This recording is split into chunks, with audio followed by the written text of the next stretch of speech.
विद्यार्थी मित्रांनो, आज आपण मराठी विषयामध्ये घटक कविता पाहत आहोत. कविता म्हटल्यानंतर आपणास खूप आनंद होतो, कारण कविता म्हणजे गाणी म्हणजे आपण गाणी ही तालासुरात म्हणत असतो, सुंदर आवाजात गात असतो, म्हणत असतो. आणि म्हणून मी हा सुविचार पण लिहिलेला आहे, कविता म्हणजे भावनांचे चित्र. सुविचार लिहिलाय बघा, कविता म्हणजे भावनांचे चित्र. मग आज आपण कविता पाहत असताना स्कॉलरशिप मध्ये एक विषय असतो, घटक असतो, त्यामध्ये कविता. आता कविता ही प्रथमतः संपूर्ण वाचली पाहिजे, व्यवस्थितपणे समजून घेतली पाहिजे, त्यातील विशेष शब्दावर आपण लक्ष दिलं पाहिजे. आणि कवितेवरती 3 प्रश्न असतात, 3 दुने 6 मार्क असतात. मग आता एक आपण कविता घेऊया. एक वाफ हलकी फुलकी, तिला लागली एकदा डुलकी, झोपेत लागली चालायला, उंच आवळात तरंगायला, उंच गेल्यावरती मग तिचा झाला मऊ मऊ ढग, ढगाला लागली गार थंडी, वाफेची उडाली घाबरगुंडी, हळूच पाहिलं वाकून खाली, आईची तिला आठवण झाली, वाफेला आलं खूप खूप रडू, धो धो पाऊस लागला पडू. आता या ठिकाणी कविता पाहिल्यानंतर आपण एकच प्रश्न घेऊया. या ठिकाणी प्रश्न घेतोय,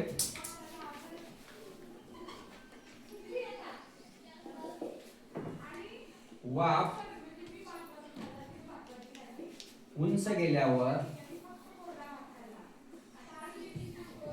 वाफ उंच गेल्यावर ती कोण झाली, ती कोण झाली.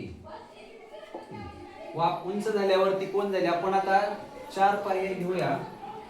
1 मऊ ढग, 2 पाऊस, 3 फुलपाखरू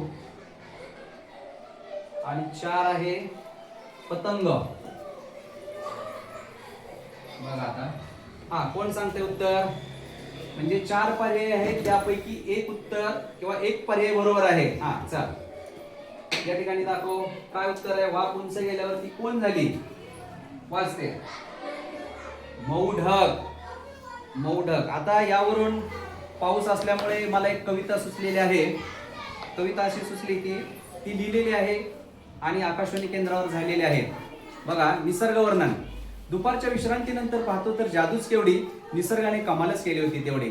पावसाच्या आल्या थोड्याशा सरी, मला तर वाटल्या आकाशातल्या परी, आकाशातल्या परी उतरल्या धर्तीवरी, मी त्यांच्याशी केली दोस्ती खरी. झाडा झुडपांनी थैमान माजविले, पाखरांचे थवे बेभान होऊन सुटले, धरतीचा गंध दरवळ सुटला, मी तर निसर्गाचा आस्वादच लुटला. झाडांनी रान रंगविले छान, काळी माती झाडांची शान, बघता बघता निसर्ग ठरला महान, मी तर ठोकला त्याला सलाम, मी तर ठोकला त्याला सलाम. अशा पद्धतीची ही कविता झालेली आहे, आकाशवाणी सोलापूर केंद्रावर झालेली आहे. तर आपल्यापैकीच आता एक कविता पहिल्यांदा घेतली आपण पावसावरची, वाफेवरची. मीही पावसावरची सादर केली. संदर्भाने कोणाला कविता वगैरे करते का, कोण येते कोणाला कविता. किंवा आता एक कवितेवरचा एक प्रश्न विचारतो, मीच केलेल्या कवितेवरचा प्रश्न बघा. आकाशातल्या परी उतरल्या धर्तीवरी, मी म्हटलेलं होतं. मग धरती म्हणजे काय, कोण सांगते. सांग श्रीजा.